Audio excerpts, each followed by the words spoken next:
the mounting sads. Welcome back to Bit Trip Runner 2. I'm your host DeoGenZ, and we're in a new world today.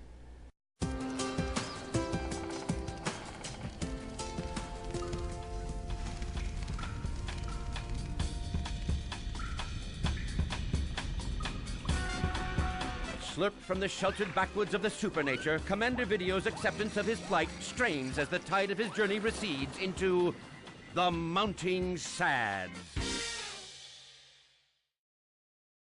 Well, this doesn't sound like too great an introduction. Mounting sads? We're getting ready to mount all of our depression on top of each other into one whole level? Ugh, even look at the hills back there. Pale, chained down, surrounded by lava. Vlad would really, he'd despise this level. He would want to, he might just quit right here without even going forward, just out of sheer hatred for lava. Unless there's some point in the game where you get to fight lava, then maybe he'd be down for that. But yeah, this is a depressing zone. No, it's not too depressing. I mean, really, it's got more dour hills than any other world in Bit Trip Runner 2. But the lighting, the piping, everything is still highly animated. It's looking good to me. Ooh, I saw our new friend right there, which eventually we will get to collecting in another episode. It looks like some kind of steam robot. Any correlation to the Steam software? I wonder. I doubt it. I really, I doubt it. But that would be a cool shout out. Like, hey, we found some great community here on Steam. Let's make ourselves a Steam robot that people can play as one of our unlockable characters. I felt that. My kneecaps are bleeding on the inside from the pain I felt from having to redo that whole level all the way over halfway again. Yeah, it's really not that much to complain about. With the halfway point, it makes it a lot easier. But ooh, imagine if I took the challenge and then didn't successfully jump over that like I failed to. It would not be good, and nor do I think I would earn a perfect, because I would just be looking more towards getting the level done. I think that's something I'm noticing a lot more compared to the original and this game. Aside from dancing yourself to death, quite literally, you also have higher opportunities to earn points in gold because you feel more free to collect it. You think to yourself, well, even if I die here, it's not like I'm going all the way back to the beginning. That all the way back to the beginning crap in Runner 1 was really a steep difficulty level that kinda made a bunch of other players tumble down the steep, difficult mountainside of Runner's challenges with no halfway points. That I think this new game, it really introduces people to what they would have liked to play in Runner 2. I know a couple of people who tried very hard to play Runner 2 and they love the Bit Trip series, but unanimously they said it's just too damn hard, which I don't think is a trouble. I think that's part of the fun in actually accomplishing it. But for those just getting into games and thinking, oh look, it's a gentle music rhythm game. No, nothing gentle about this one. Well, this one's a lot more compared to the first, but the first was like Kaizo Runner. Well, that's an exaggeration. I mean, Kaizo was crazy.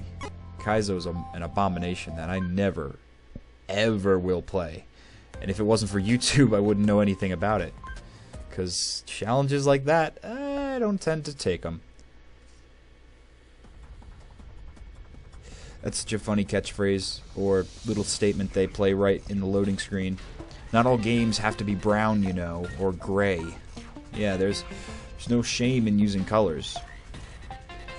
I don't know, I think a segment of the game developers see the success of things like Call of Duty and Fallout and think, oh, well, gamers clearly only like bleak, dark existences in which they have to rise up and become the hero. Well, we can rise up and become the hero all the same, just by running around in this colorful land.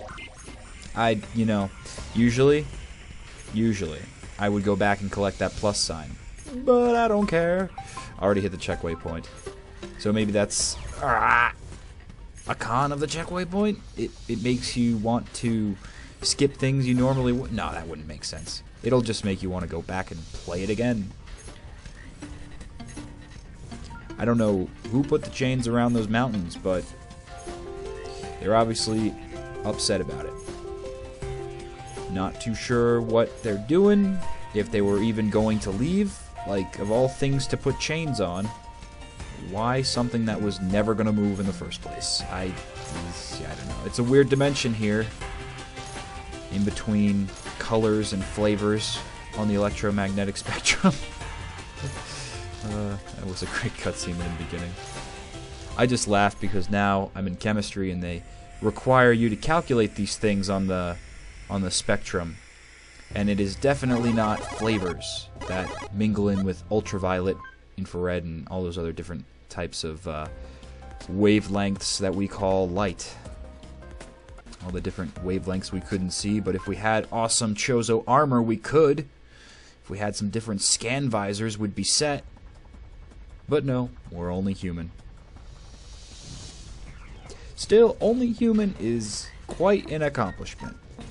The fact that we can make things with our fingers so we can simulate what it would be like if we had cool super heat vision or infrared smack your face into the wall vision.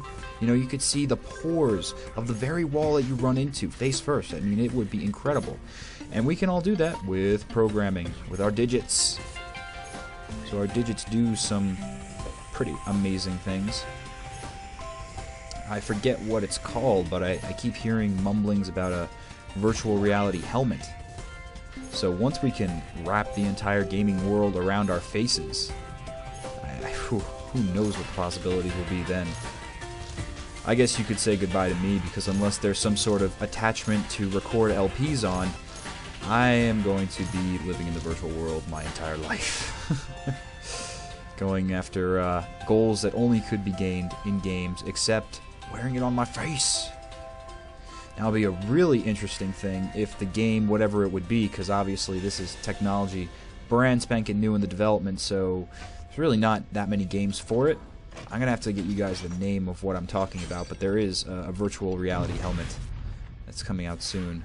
I wish I remembered the damn name, but regardless, imagine if Nintendo took that up and then Pokemon got on there. You'd be in and around the actual environment.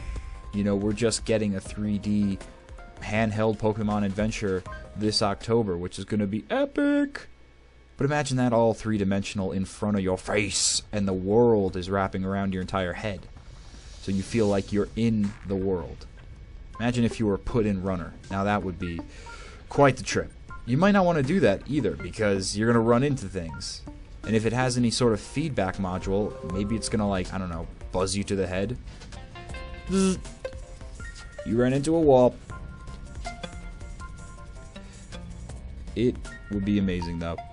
It would be absolutely amazing to go through something as vast as Skyrim. A humongous environment, all put into your face. So it doesn't matter how big your living room is or how big your TV is, how large can your eyes widen is truly the question you should be asking yourself. It seems that more and more we're headed towards the full integration of games onto our being. All the way back to the checkpoint. But I mean, even if you want to look at the smartphone as a little bit of a transition point into that, just getting everybody associated with having apps that do things for them far more efficiently than they could with their own minds. Games every time that they have battery life, because, I don't know, if you got some droids, you can't do much on them in the way of games because they will die, and if you're depending on calling someone later, it's not going to work for you that well. And mine in particular has the charge port. That was so close. Oh, and that was an alternative ending too. That's kind of cool, and it's kind of not. It's cool because we got to get the special character anyway, but not so much because we got to come back and redo the level. But it's a different way, so it'll be the level that we experienced for most of it, but then a new twist at the end. So it'll be novel. Oh, and what do you know? We don't have to make a special separate episode. We're gonna find this new friend, the Tin Can Man who can run like Stan, in this level. Those are cool. I like the run pads. I call those the think fast zoom spots because very much if you did Nitro on your Need for Speed game and you're in tight corridors, you have to think fast. And you can't really have that much room for mistake. Just like here, you gotta know, do I dodge? Do I jump? What am I doing? Is there an enemy coming? So I think that's a neat way to speed up the gameplay. And it would be really fascinating to see a full level comprised of just those speed mats. You know, maybe I shouldn't be wishing for that, because I can barely go through this level on my own, on the just right difficulty. What am I gonna do? Well, actually, I wonder if that's even that might be the case. Imagine that. That's how they make the different difficulty levels. They just put those speed up spots all over the world, so you're running and dodging, jumping and kicking and all these things and blocking beats if they come your way, all at high speeds. That would be immensely difficult. And Pitazio is our new friend. I still like calling him the Tin Can Man. Just kind of rolls off the tongue better. But since we got a new friend and half the levels left, I'll leave it till next time.